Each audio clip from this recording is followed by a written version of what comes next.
nanti akan membutuhkan pertolongan, ya. Kita akan membutuhkan pertolongan dari orang-orang yang lebih baik dari kita. Jadi saya insya Allah pagi ini membahas tentang pertolongan. Pertolongan di hari akhir itu biasanya disebut syafaat. Jadi pertolongan di situ yang saya maksud adalah syafaat. Syafaat artinya pertolongan yang diberikan eh, kepada orang-orang yang eh, akan masuk neraka atau bahkan sudah masuk neraka, kemudian orang itu ditolong tidak jadi masuk neraka, atau kalau sudah masuk neraka dientaskan dari neraka supaya nanti dimasukkan ke surga. Nah, itu namanya syafaat. Pada prinsipnya syafaat itu hanya milik Allah. Karena alam akhirat itu kan hanya milik Allah. Kita setiap hari mengatakan Maliki Yaumiddin. Allah lah yang memiliki hari pembalasan. Jadi saat itu tidak ada yang bisa berbuat apapun kecuali dengan izin Allah, karena Allah satu-satunya pemilik. Dan sekaligus Allah itu juga raja di saat itu. Raja itu si Malik Yaumiddin itu juga ada madhab yang membacanya manya pendek, Malik Yaumiddin. Kalau dibacanya pendek, Malik artinya raja, raja di hari pembalasan. Jadi karena di hari itu hari itu adalah milik Allah segala sesuatunya, maka yang bisa menolong hanya Allah. Nah, Allah itu memberi wewenang atau mendelegasikan tugas kepada orang-orang tertentu untuk menolong. Jadi ada orang-orang yang diberi otoritas untuk menolong, yaitu Nabi Muhammad SAW dan juga para nabi, dan juga orang-orang lain, orang-orang yang solih-solih itu juga nanti akan diberi wewenang untuk menolong orang lain. Orang lain yang bisa ditolong itu juga harus ada izin dulu dari Allah. Jadi orang yang menolong itu dapat izin, yang ditolong juga dapat izin, karena pertolongan itu hanya milik Allah Subhanahu wa taala. Nah, oleh karena itu kita mesti memahami pertolongan itu, dan kita itu sangat membutuhkan pertolongan itu. Setidak-tidaknya pertolongan dari Nabi Muhammad SAW, karena nanti ada kebutuhan pertolongan yang sifatnya kolektif untuk seluruh manusia, dan itu yang bisa menolong hanya Nabi Muhammad SAW. Ya. Baik, sebelum ke sana kita coba membahas dulu tentang diri. Kita bahas dulu tentang diri kita ini. Kita ini sebenarnya akan mengalami hidup 2 kali dan mati 2 kali. Kita mulai dengan mati. Ketika kita masih di dalam kandungan ibu kita, sebelum kita diberi roh, kita mati. Kemudian kita diberi roh dan kemudian lahir, itu hidup sampai sekarang. Suatu saat nanti kita akan mati lagi, terus istirahat dulu di alam barzakh, lalu kemudian nanti akan dibangkitkan kembali di hari kiamat. Itu ringkasnya bisa kita lihat di surat Al-Baqarah ayat 28. Kaifa takfuruna billahi wa kuntum amwatan fa ahyaakum thumma yumitukum thumma yuhyikum thumma ilaihi turja'un. Mengapa kalian itu mengingkari Allah, padahal kalian itu dulu mati, kemudian Allah membuat kalian hidup. Nah, seperti sekarang ini. Thumma yumitukum, kemudian besok Allah akan membuat kalian mati. Thumma yuhyikum, kemudian kalian akan hidup kembali. Nah, saat itu thumma ilaihi turja'un, kemudian kalian akan dikembalikan. Nah, kematian kita itu ada kalanya sifatnya individual, ada sifatnya kolektif, bareng semuanya. Yang kita alami dan kita saksikan hari-hari ini itu kematian yang sifatnya individual. Ada orang yang sudah ditentukan oleh Allah hari ini, detik ini mati. Nah, itu individual. Allah menyebutkan di surat 32 ayat 11, Qul yatawaffakum malakul mautil ladzi wukkila bikum thumma ila rabbikum turja'un. Katakanlah suatu saat malaikat maut, malaikat yang bertugas mematikan akan mewafatkan kamu. Jadi, akan membuat kalian wafat. Malaikat itu wukila bikum, diwakilkan, diberi tugas oleh Allah untuk mengurus atau untuk mencabut kehidupanmu. Tsumma ila rabbikum turja'un, kemudian kalian akan dikembalikan di hadapan Tuhanmu. Nah, jadi ini adalah kematian yang sifatnya individual seperti kita hari-hari ini, bandingkan dengan kematian yang sifatnya kolektif. Yang kolektif itu ya pada hari kehancuran, di mana alam raya ini dihancurkan, maka kematian itu sekaligus bareng. Nah, tapi besok kembalinya kepada Allah itu semuanya bareng. Jadi orang yang meninggal ratusan tahun yang lalu, kita yang nggak tahu kapan, kemudian besok orang yang belum lahir sampai meninggal, nanti dikembalikannya menghadap Allah itu bareng semuanya. Makanya di kalimat itu disebut tsumma ilaihi turja'un. Tsumma itu kemudian, bandingkan dengan fa. Fa itu maka atau lalu. Kalau tsumma, kemudiannya itu ada tenggang waktu, ada interval. Tapi kalau fa itu tanpa interval, jadi berturut-turut. Nah, besok itu akan semua manusia itu akan meninggal dunia berbarengan karena berbarengan dengan adanya peristiwa yang besar. Itu digambarkan di surat Az-Zumar ayat 68. Wa nufikha fis suri fasa'iqa man fis samawati wa man fil ard. Nanti akan ditiup sangkakala, kemudian semua orang yang ada di langit dan di bumi akan mati. Nah, ini dikatakan semua orang yang di langit dan di bumi, ini berarti makhluk hidup. Ada makhluk hidup yang di langit, ada yang di bumi. Nah, yang kalau para ulama biasanya mengatakan yang di langit itu ya para malaikat yang bertugas di langit. Jadi para malaikat pun juga mati. Kalau di dunia manusia, jin semuanya mati. Ada yang tidak, illa man syaa Allah, kecuali orang yang dikehendaki oleh Allah. Siapa itu? Malaikat yang sedang bertugas. Jadi malaikat yang bertugas itu tidak dimatikan, dia tetap hidup. Setelah itu bumi dan alam raya ini hancur, orangnya semua mati, entah berapa lama. Kemudian ditiupkan lagi sangkakala, thumma nufikha fihi ukhra fa idzahum qiyamun yanzurun. Sangkakala ditiup kembali, lalu semua orang bangkit sambil melihat-lihat kiri kanan. Oh, aku hidup lagi. Di mana ini?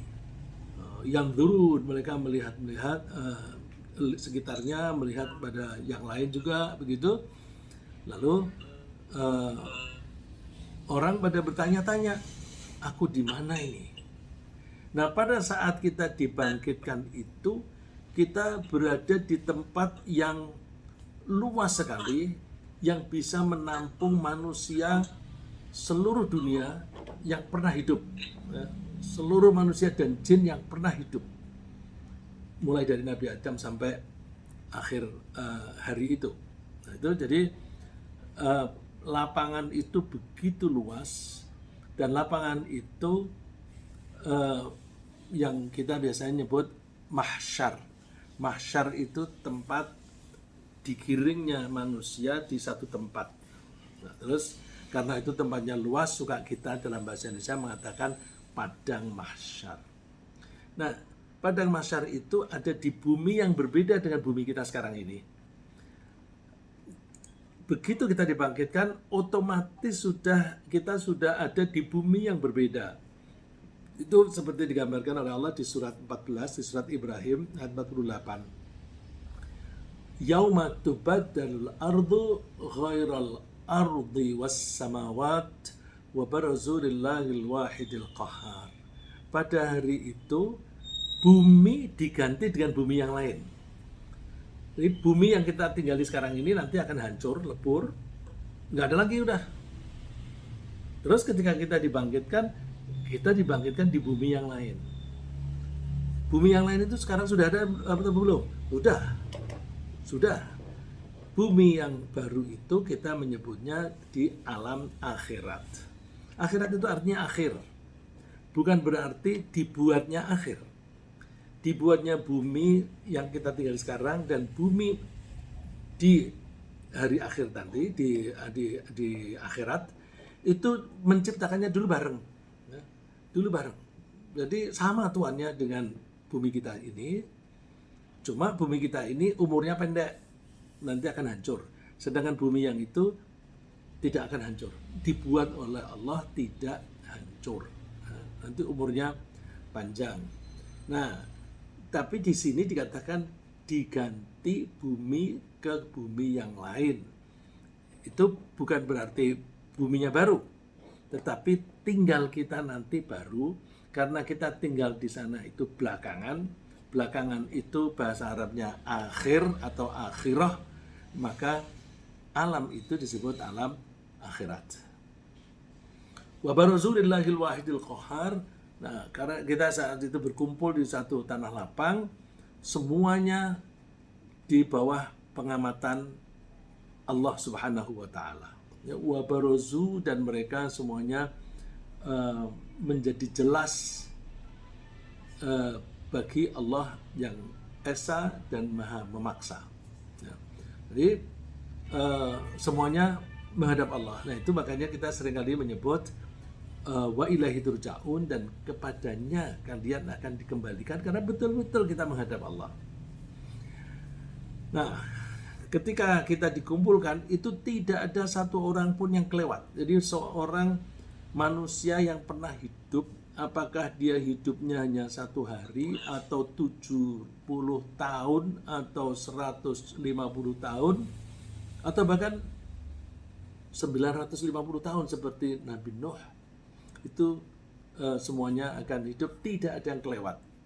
Allah mengatakan di surat Kahfi, wa hasyarnahum falam nughadir minhum ahada. Kami kumpulkan mereka semuanya, manusia itu, dan tidak kami tinggalkan seseorang pun di antara mereka. Nggak ada yang kelewat, nggak ada orang yang bisa lari dari situ. Terus, tapi ketika kita bangkit, kita melihat sekitar, meskipun kita punya anak, punya saudara, punya bapak, ibu, kita masing-masing tidak akan menegur sapa. Karena saat itu orang hanya mikiri nasib diri sendiri. Dan bahkan tidak bisa kita saling menolong. Oh, itu ibuku, aku mau menolong.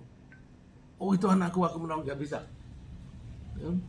Ini dinyatakan oleh Allah di surat Mumtahanah, surat 60 ayat 3. Lan tanfa'akum arhamukum wala auladukum yaumal qiyamah. Tidak ada gunanya atau tidak akan bermanfaat bagi kalian, sanak saudaramu, dan juga anak-anakmu yaumal qiyamah, pada hari dibangkitkan. Yafsiru bainakum, Allah akan memisah-misahkan kalian. Jadi pisah ini bukan berarti pisah fisik, bisa juga di sana ketemu, tapi tidak menyapa, tidak peduli, itu kan sama dengan terpisah. Wallahu bima ta'maluna basir. Allah maha melihat apa yang kalian lakukan. Nah, kenapa kok seperti itu? Karena mereka masing-masing bingung tentang nasibnya. Nah, ketika kebingungan itu memuncak, maka orang biasanya nggak peduli dengan orang lain. Yang diingat hanya dirinya sendiri.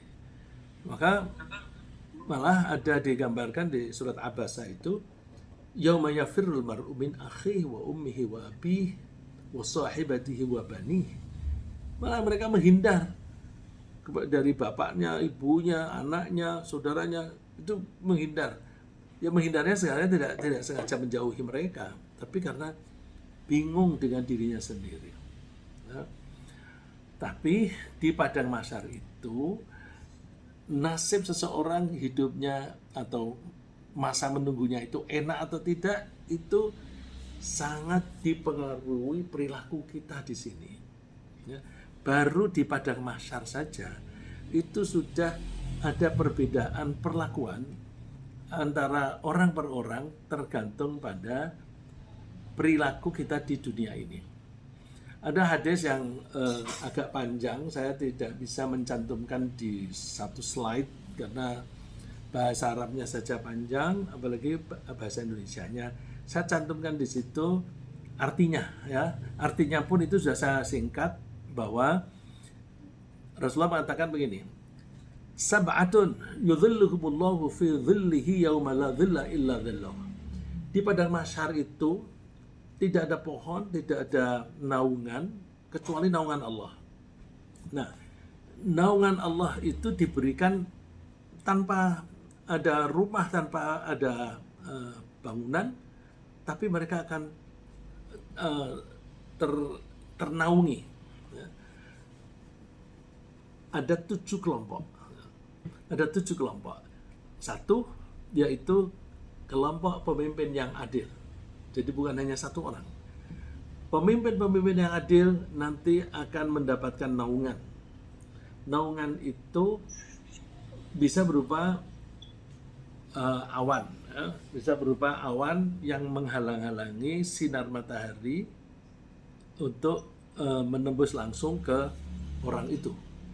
Karena tidak ada pohon, tidak ada apa, maka kalau itu langsung kena manusia ya panasnya itu menyengat. Nah, itu kalau ada awan, maka dia tidak kemanasan. Ya. Satu adalah imam atau pemimpin yang adil. Rasulullah menyebutnya imam.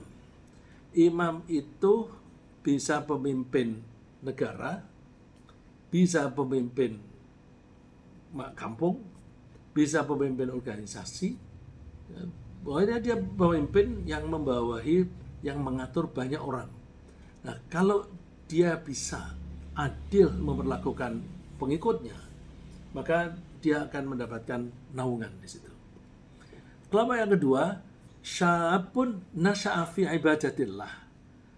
Pemuda dan pemudi yang tumbuh dari anak-anak sampai dewasa itu tekun beribadah kepada Allah. Ini beruntung orang-orang yang sempat oleh orang tuanya dikirim ke, misalnya dikirim kalau di Indonesia ini di pesantren, hidupnya itu belajar dan beribadah, terus nanti keluar dari pesantren udah langsung jadi ustadz gitu. Karena ada keluar dari pesantren malah jadi nakal, itu ya ada. Ini yang tidak begitu. Dan apakah harus pesantren? Tidak, bisa juga di rumah tangga yang orang tuanya itu mendidik dengan baik sehingga anak-anak itu mulai dari kecil tekun beribadah sampai dewasa. Nah, orang semacam itu nanti akan mendapatkan naungan. Nah, ini nggak tahu nih, seperti saya dan bapak-bapak dan ibu-ibu termasuk ini apa enggak. Tapi masih ada harapan ya. Yang ketiga, rajulun qalbuhu mu'allaqun fil masajid. Orang yang hatinya bergantung pada masjid. Masjid ini tidak harus berarti bangunan. Ya. Masjid dalam bahasa Arab itu artinya tempat sujud atau waktu sujud. Ya. Nah, orang yang hatinya bergantung pada masjid ini kira-kira cocoknya adalah bahwa apapun yang kita lakukan dalam sehari-hari ini, pikirannya itu nanti aku sholat zuhur di mana, kemudian di masjid mana misalnya, berjamaah atau tidak dan sebagainya, dan selalu berusaha untuk berjamaah. Jadi pikirannya itu selalu masjid. Kalau menyusun kegiatan itu sholatnya itu dijadwalkan dulu, baru kegiatannya yang menyesuaikan. Kita kebanyakan kan nggak begitu. Kita biasanya menyusun jadwal kegiatan, terus nanti sholatnya di celah-celah mana gitu. Ya, ini saya saya ingat suatu saat harus seperti itu karena saya sebagai wartawan mengikuti kegiatan presiden di luar negeri, jadwalnya ketat sekali. Lalu yang saya lihat, wah ini aku sholat zuhur di mana nih? Terus sholat asar di mana? Nah, itu saya harus membuat perhitungan. Nah, kalau sholatnya di situ jam segitu, maka aku mulai dari meninggalkan hotel harus sudah wudhu, gitu. Harus sudah wudhu dan jangan batal. Nah itu berarti ketika berangkat itu sudah pikirannya ke sholat. Cuma yang sulit diatur adalah tepat waktu. Kalau misalnya zuhurnya jam 12, apakah bisa jam 12? Sulit karena harus mengikuti jadwal kegiatan kenegaraan. Nah, tapi kita usahakan pikiran kita selalu ke masjid. Artinya sholat. Kalau misalnya kita perjalanan keluar kota jauh dengan mengendarai, sekarang ini pergi jauh, kalau di pulau yang sama di Jawa atau nyebrang sedikit di Sumatera, itu lebih aman kalau kita bawa mobil sendiri karena diharapkan kontaminasi dengan orang-orang yang sakit COVID itu menjadi lebih kecil. Nah itu jadwalnya yang disusun itu sholatnya dulu, terus nanti sholatnya di sana sambil makan. Nah itu orang yang semacam itu insya Allah nanti dapat naungan oleh Allah di padang mahsyar. Mohon maaf Pak Mazwar, saya ingin memberi contoh ya.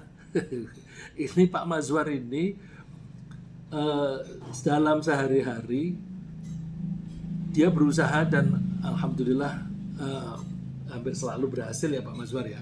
Saya tidak berani mengatakan selalu begitu ya. Atau Pak Mazwar kalau mengatakan selalu silakan. Pak Mazwar selalu sholatnya berjamaah di masjid dimanapun. Jadi kalau bepergian selalu dihitung. Ini nanti aku sholat zuhurnya di masjid itu. Nanti asarnya di masjid itu. Dan itu karena ada niat seperti itu, nanti Allah menolong. Pas sampai di situ, misalnya macet-macet ya pas seperti di situ, atau meleset-meleset sedikit tapi tetap bisa di masjid. Nah itu yang mudah-mudahan Pak Mazwar dan juga mudah-mudahan di antara kita juga ada yang seperti itu. Syukur kalau semuanya nanti bisa mendapatkan naungan. Terus ada lagi kelompok 2 orang, ini contohnya 2 orang karena butuh pasangan. 2 orang atau lebih saling mencintai karena Allah. Mencintai karena Allah itu ketika mereka berkumpul ya karena Allah, ketika mereka berpisah juga karena Allah. Berkumpul karena Allah misalnya gini, insya Allah kita ini mengikuti pengajian Zoom ini kan kita berkumpul nih. Untuk apa? Untuk mempelajari pesan-pesan Allah. Berarti kita berkumpul karena Allah. Terus kita nanti masing-masing akan berpisah. Berpisah ngapain? Melaksanakan tugas. Tugas apa? Ada yang bertugas harus memberi nafkah kepada keluarganya. Dia bekerja.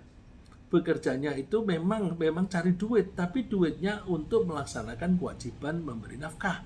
Ya terpaksa terpisah kita. Dan kita berpisah. Berpisahnya karena Allah, karena berpisahnya itu pun dalam rangka melaksanakan kewajiban dari Allah. Nah itu nanti akan dikumpulkan, akan diberi naungan. Ada lagi laki-laki, ini yang digambarkan di hadis ini laki-laki. Laki-laki yang diajak oleh wanita berkedudukan dan cantik. Lalu dia berkata, saya takut kepada Allah. Dia menolak. Dugaan saya ini juga wanita, karena bisa juga yang mengajak itu laki-laki. Dan seringkali kalau yang ngajak laki-laki itu juga seringkali sambil memaksa. Nah, itu jadi saya menduga meskipun hadisnya itu dibilangnya laki-laki. Nah, kenapa di situ dibilang laki-laki? Dugaan saya karena saya laki-laki. Laki-laki itu kalau sudah mulai terangsang birahinya, maka untuk ngerem mundur itu berat sekali. Nah, kalau daya tariknya itu sudah begitu kuat, kok dia bisa mundur, itu berarti hebat ya. Nah, kalau dia bisa seperti itu, dia nanti akan mendapatkan pahala yang besar, ditandai dengan mendapatkan naungan di padang mahsyar. Ini contoh yang ada di dalam Al-Quran adalah Nabi Yusuf. Nabi Yusuf diajak oleh wanita cantik yang berkedudukan di rumahnya wanita itu, dan dua pihak sudah saling terangsang. Walaqad hammat bihi wa hamma biha. Si perempuan itu sudah punya minat, dan Nabi Yusuf juga sudah punya minat. Nah, terus kemudian Nabi Yusuf mendapatkan hidayah dari Allah, tidak, lalu terus Nabi Yusuf lari meninggalkan wanita itu. Nah, kalau ya kita nggak usah mencari jebakan ya, nggak usah mencari jebakan. Kalau misalnya tiba-tiba kita dalam keadaan seperti itu, ingat cerita Nabi Yusuf dan kita ingin mendapatkan pahala yang besar. Yang keenam, orang yang bersedekah secara sembunyi-sembunyi sehingga nggak ada orang tahu. Nah, itu juga akan mendapatkan naungan. Ini banyak orang-orang yang bersedekah tapi tidak mau disebut namanya. Bahkan kalau dilaporkan, duitmu saya pakai untuk ini, udah nggak usah lapor, tidak usah lapor dengan saya, pakai sembarang pokoknya untuk para santri. Itu kebutuhan santri kan macam-macam tuh. Itu kalau diceritain, duitmu aku pakai untuk ini ya, nggak usah lapor. Itu karena dia maunya jangan ada orang lain yang tahu. Yang ketujuh, orang yang ingat kepada Allah dalam keadaan sepi lalu meneteskan air mata. Ini orang-orang yang rajin sholat malam itu sendirian, lalu terus merasa bertemu dengan Allah, merasa banyak dosanya, mohon ampunan. Itu maka orang semacam itu mendapatkan naungan. Lalu setelah ketika berada di padang mahsyar itu, rupa-rupanya besok itu tidak langsung diproses pengadilannya, hisabnya itu tidak langsung, ada masa menunggu. Nah, masa menunggu itu membuat orang pada gelisah.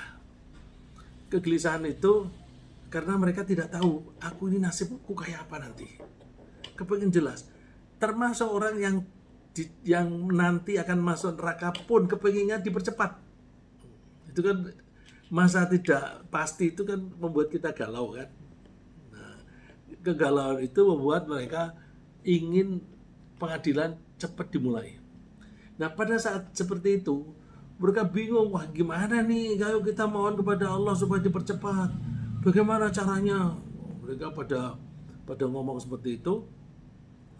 Lalu terus ada yang bilang, kita minta saja kepada bapaknya manusia, Nabi Adam, itu kan bapaknya seluruh manusia. Ayo kita cari Nabi Adam, kita minta supaya Nabi Adam mohon kepada Allah proses pengadilan ini dipercepat.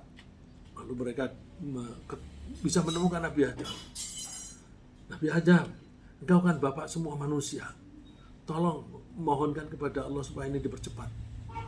Nabi Adam bilang, aku tidak layak untuk mohon kepada Allah untuk kalian semuanya ini. Terus dia sarankan, pergi saja ke Ibrahim. Ibrahim itu orang baik. Lalu mereka mencari Nabi Ibrahim. Ketemu Nabi Ibrahim. Nabi Ibrahim, engkau ini bapaknya para nabi. Anak-anak dan cucu-cucumu itu menjadi nabi. Tolong mohonkan kepada Allah. Nabi Ibrahim juga begitu. Aku tidak layak untuk mohon untuk kalian semuanya semuanya ini. Coba ke Nabi Musa. Terus mereka mencari Nabi Musa. Nabi Musa jawabnya sama. Coba pergi ke Nabi Isa. Mereka ketemu Nabi Isa. Nabi Isa juga mengatakan begitu. Bukan saya. Aku tidak pada tempatnya. Lalu mereka mencari Nabi Muhammad SAW. Nah, Nabi Muhammad setelah ditemukan, Rasulullah, tolong dong minta dipercepat. Rasulullah langsung menjawab, ya, insya Allah aku akan mohonkan kepada Allah. Ini ada cerita yang berkaitan dengan itu.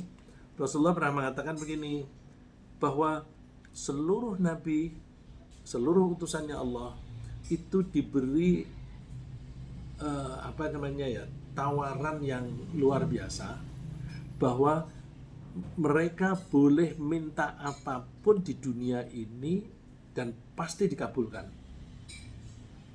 Tapi hanya satu gitu. Nah, menurut Rasulullah, semua nabi memanfaatkan itu. Nah, contohnya seperti Nabi Sulaiman, itu permintaannya aneh. Minta diberi kerajaan yang lebih daripada yang lain dan tidak boleh dinikmati oleh siapapun setelah Nabi Sulaiman. Dia mengatakan begitu, la yambaghi li ahadin min ba'di.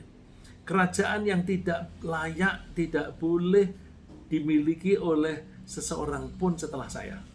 Itu kan aneh. Tapi oleh Allah dituruti.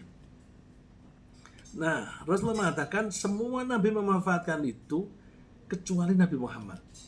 Beliau mengatakan, aku memang sengaja menyimpan satu doa ini untuk besok di padang mahsyar. Nah, karena beliau itu sudah mencadangkan itu, maka beliau berani mengajukan permohonan kepada Allah, ya Allah, percepatlah pengadilan ini supaya orang-orang lega, bisa tahu di mana posisi masing-masing. Nah, Rasulullah ketika berdoa itu sambil menyungkurkan diri untuk sujud. Jadi berdoanya sambil sujud. Terus Allah memanggil dia, ya Muhammad, Muhammad, irfa' ra'sak, angkat kepalamu. Waqul, kamu minta apa? Yusma', kamu akan didengar. Permintaanmu akan didengar. Wasal, tu'ta, kamu minta apa saja pasti akan dikasih. Washfa', dan berilah pertolongan, nanti permohonanmu akan dituruti untuk pertolongan itu. Benar, terus Rasulullah mengangkat kepalanya, minta supaya dipercepat proses itu. Baru kemudian pengadilan dimulai. Nah, ketika pengadilan dimulai, tentu ada yang prosesnya mudah, ada yang prosesnya sulit. Misalnya, fa'amma man utiya kitabahu biyaminihi fasawfa yuhasabu hisaban yasira. Nanti masing-masing akan diberi rekaman dari perbuatannya sendiri mulai dari lahir sampai meninggal. Wah, itu berapa itu kalau pakai flash disk itu kapasitasnya berapa tera itu. Mesti banyak sekali, ya. Karena itu rekamannya itu tidak hanya tulisan, tapi ada gambar apa yang dilakukan oleh orang itu. Jadi kapasitasnya besar dan itu berarti lebih canggih daripada flash disk kita. Nah, itu ada yang menerima rekaman itu di bahasa hadisnya itu kitab itu buku. Karena waktu itu kalau dibilang rekaman orang tidak paham. Jadi kira-kira nanti masing-masing akan dikasih rekaman perilakunya. Ada yang menerima dengan tangan kanan, ada yang dengan tangan kiri, atau bahkan ada yang dengan punggung. Nah, yang menerima dengan tangan kanan itu fasawfa yuhasabu hisaban yasira, mereka akan dihisab dengan cara yang gampang. Sedangkan orang yang menerima dengan tangan kiri atau dengan punggung itu akan mengalami kesulitan. Allah mengatakan fadzalika yauma idzi yaumun asir. Hari itu adalah hari yang sulit, alal kafirina ghairu yasir. Tidak mudah bagi orang-orang kafir. Jadi proses pengadilan ada yang gampang, ada yang sulit. Kalau di sini yang saya suka mengalami gampang apa sulit itu di bea cukai. Itu kan harus declare membawa apa. Saya kalau di bea cukai di negara manapun, termasuk Amerika, saya lihat ada orang kok sampai setengah jam belum selesai. Karena itu orang Jepang yang waktu itu ada sentimen ekonomi antara Amerika dan Jepang.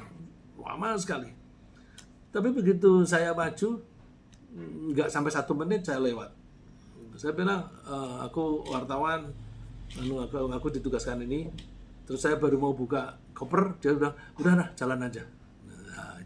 Nah itu saya mencoba menggambarkan besok di padang mahsyar itu orang yang amalnya baik itu udah gampang sekali.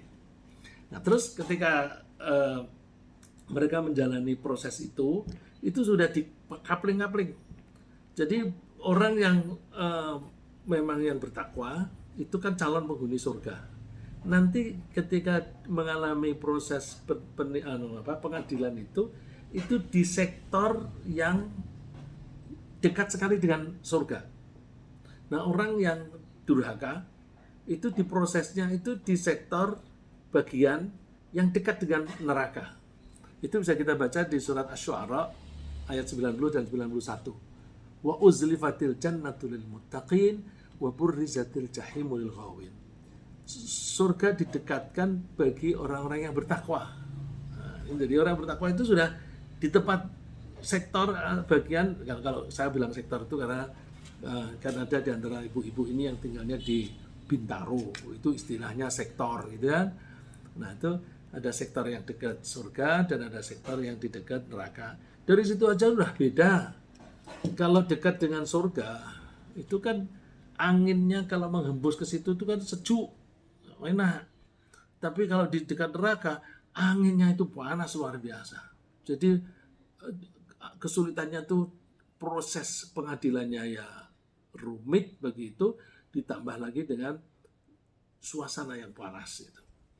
Terus setelah itu mereka ditentukan, oke, kamu masuk surga, kamu masuk neraka. Nah, yang masuk surga itu ada yang berjalannya itu gampang, ada yang sulit. Tapi sesulit-sulitnya tetap gampang ya. Jadi yang sulit di antara yang gampang. Digambarkan oleh Rasulullah, fayamurul mu'minuna katarfil ain. Orang mukmin itu berjalan itu seperti kecepatan pandangan mata.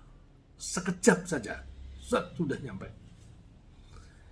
Di belakang itu cepat, tapi kecepatannya sama dengan kecepatan petir. Petir itu kan cepat sekali. Masih ada yang lebih cepat, itu yang katarfil ain. Terus ada yang cepat seperti kecepatan angin. Terus ada yang cepat seperti kecepatan burung. Dan ada yang seperti kecepatan kuda. Nah, karena itu mereka gampang. Ini berarti tidak mungkin mereka harus melewati yang digambarkan jembatan sebesar atau sekecil rambut di belah 7 yang menggantung di atas neraka. Gak mungkin, itu cerita bukan dari Islam, ya. Itu cerita dari agama lain. Kita nggak ada seperti itu, ya. Tapi orang-orang yang kafir itu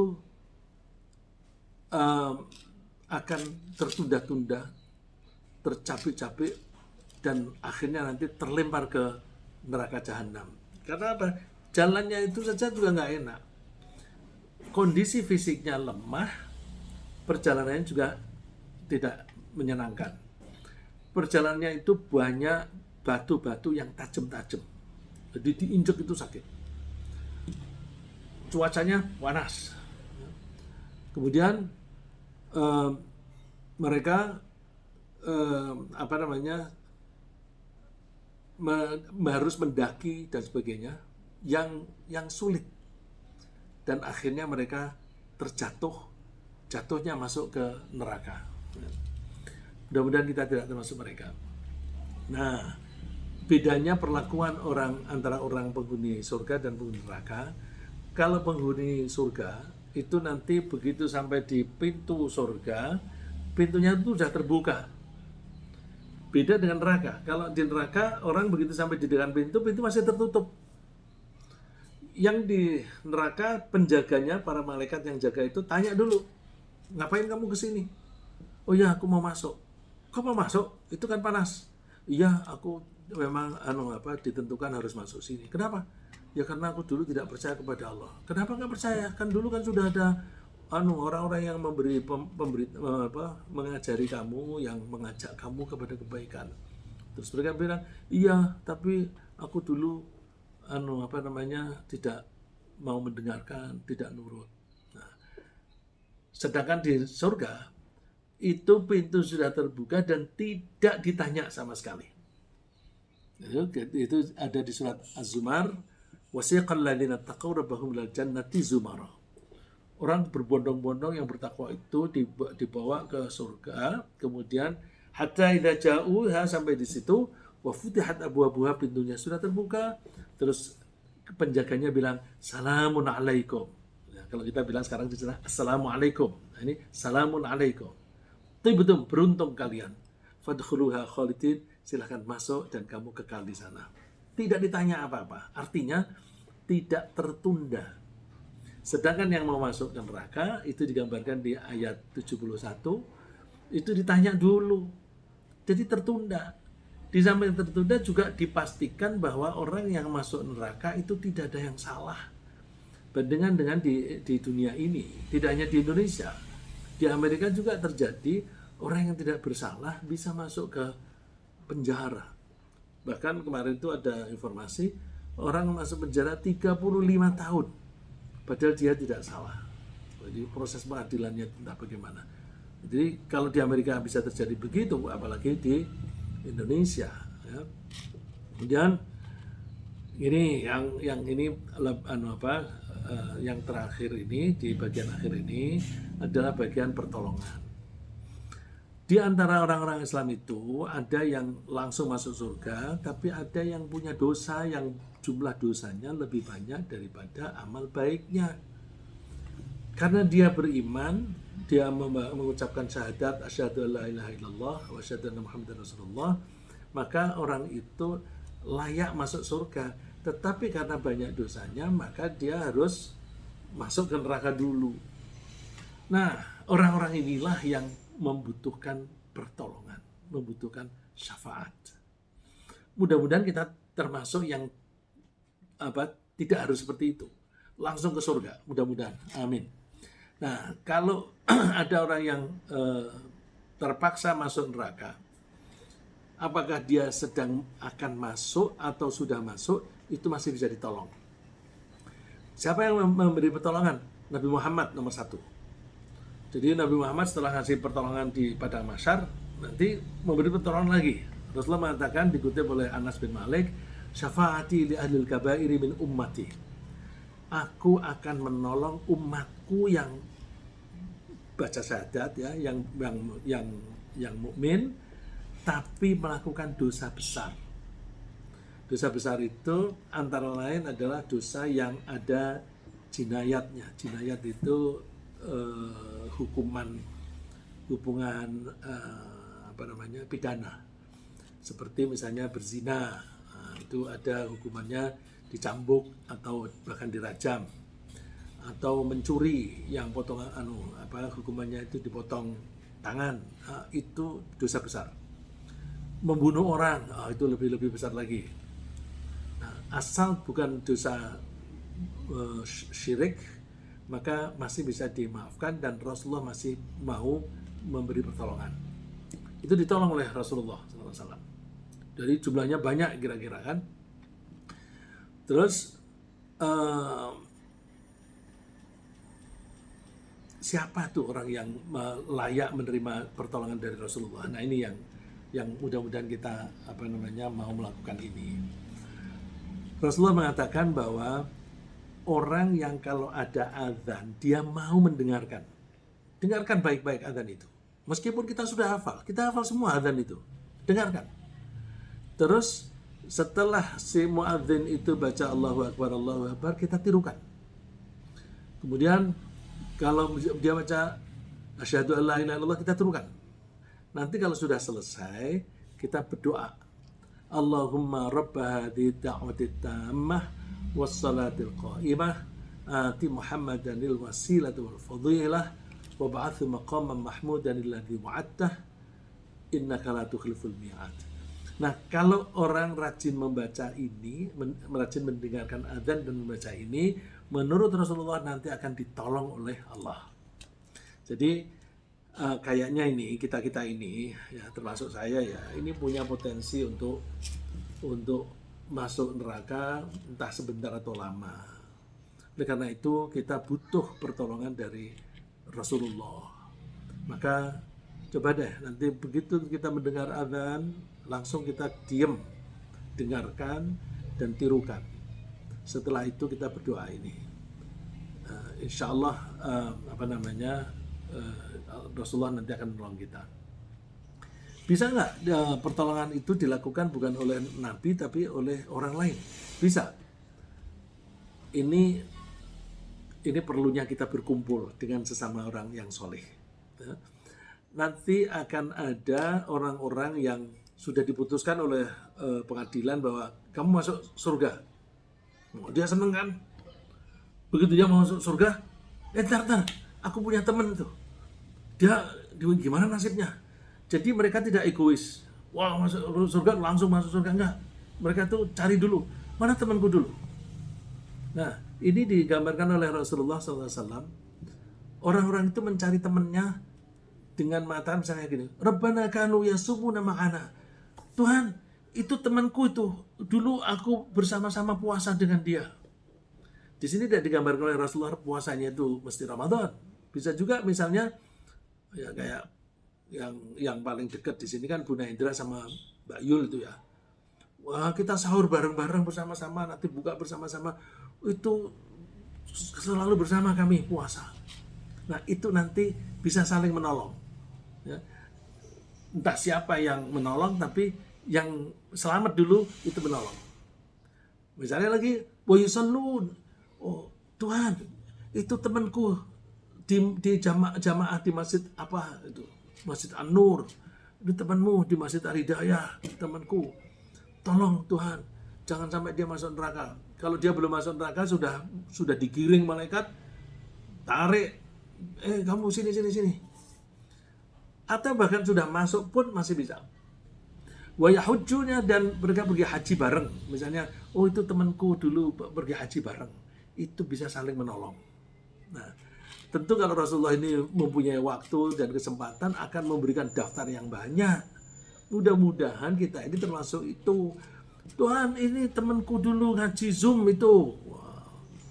Itu mudah-mudahan kita bisa saling menolong. Maka persahabatan ini penting. Ya.